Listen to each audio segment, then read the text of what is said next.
आज मैं आपको रक्षाबंधन के पवित्र त्योहार के बारे में अनोखी कहानियाँ सुनाना चाहती हूँ कि राजा बलि बहुत दानी राजा थे और भगवान विष्णु के अनन्य भक्त भी थे। और एक बार उन्होंने यज्ञ का आयोजन किया। इसी दौरान उनकी परीक्षा लेने के लिए भगवान विष्णु वामन अवतार लेकर आए और दान में राजा बलि से 3 पग भूमि देने के लिए कहा। लेकिन उन्होंने 2 पग में ही पूरी पृथ्वी और आकाश नाप लिया। इस पर राजा बलि समझ गए कि भगवान उनकी परीक्षा ले रहे हैं। तीसरे पग के लिए उन्होंने भगवान का पग अपने सर पर रखने के लिए कहा। फिर उन्होंने भगवान से ये याचना की कि अब तो मेरा सब कुछ चला ही गया है, प्रभु आप मेरी विनती स्वीकार करें और मेरे साथ पाताल में जाकर रहें। भगवान ने भी भक्त की बात मान ली और वैकुंठ छोड़कर पाताल चले गए। उधर देवी लक्ष्मी परेशान हो गई। फिर उन्होंने लीला रची और गरीब महिला बनकर राजा बलि के सामने पहुंची और राजा बलि को राखी बांधी। बलि ने कहा कि मेरे पास तो आपको देने के लिए कुछ भी नहीं है। इस पर देवी लक्ष्मी अपने रूप में आ गई और बोली कि आपके पास तो सशक्त भगवान है, मुझे वही चाहिए, मैं उन्हें ही लेने आई हूँ।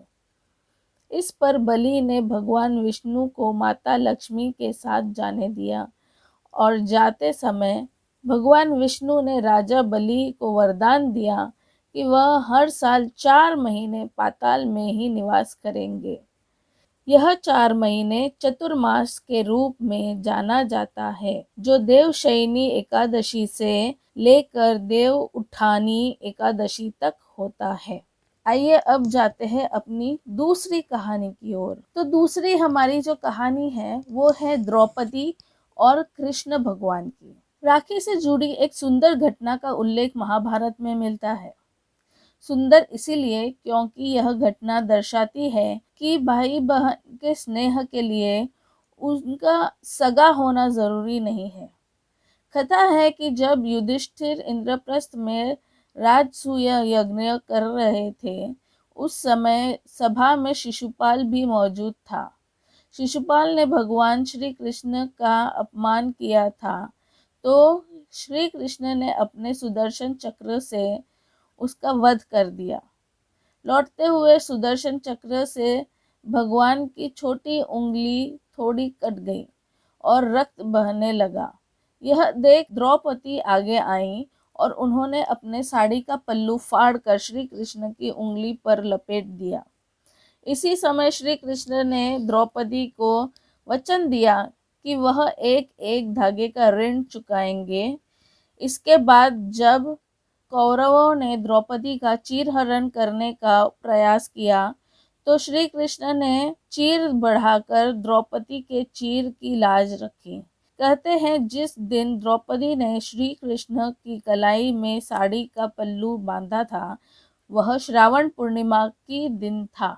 महाभारत में एक और रोमांचक कथा है, जब युधिष्ठिर ने अपने सैनिकों को बांधी थी राखी। ये जो कहानी है, उस कहानी में राखी की एक अन्य कथा ये है कि पांडवों को महाभारत का युद्ध जीतने में रक्षा सूत्र का बड़ा योगदान था। महाभारत युद्ध के दौरान युधिष्ठिर ने भगवान कृष्ण से पूछा कि हे कान्हा, मैं कैसे सभी संकटों से पार पा सकता हूँ, मुझे कोई उपाय बतलाएं।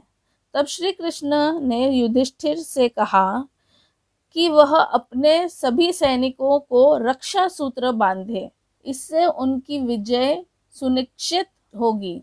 युधिष्ठिर ने ऐसा ही किया और विजयी बने। यह घटना भी सावन महीने की पूर्णिमा तिथि पर घटित हुई मानी जाती है।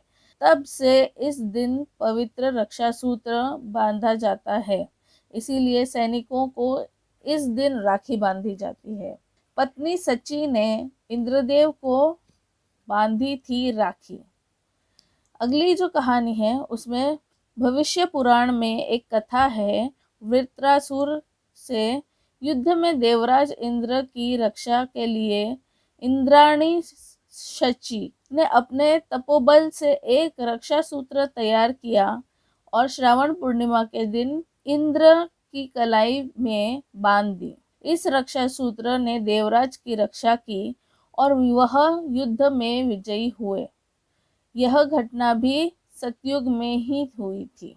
और राखी की एक कहानी ऐसी भी है जिसमें सिकंदर पूरे विश्व को फतेह करने निकला था और भारत आ पहुंचा।